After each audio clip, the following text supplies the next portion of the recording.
Magandang umaga, Amerika! Magandang gabi, Pilipinas! Magandang hapon, Dubai! At kung saan man yung hapon, ang laging sabi naman ng Chief of SI, maganda tayong lahat! Purihin po ang Panginoon sa umagang ito. Today is January 4, 2026. Tapos na yung 2025. Praise the name of the Lord. Sabi po dito, Matthew 18 verse 12 to 13. If a man has 100 sheep, but one of the sheep gets lost, he will leave the other 99 on the hill and go to look for the lost sheep.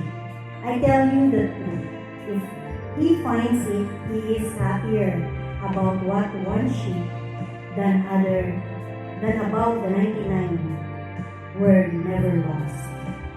Regardless of how beautifully or how imperfectly your earthly Father showed His love, your Heavenly Father has love, or love is utterly boundless. Rest in the thought of moment, there is nothing you can do to change how He feels about you. Nothing. We spend so much time trying to make ourselves more lovable, from beauty regimens to gourmet baking, to being there for pretty much everyone. It's easy to forget we are already perfect loved.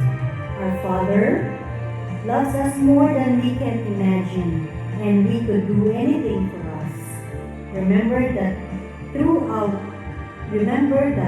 throughout your day. Lord, thank you for your care so much about us.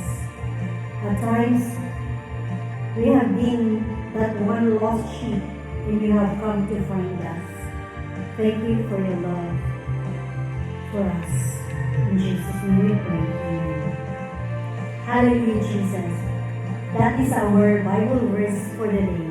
MTL, maganda tayong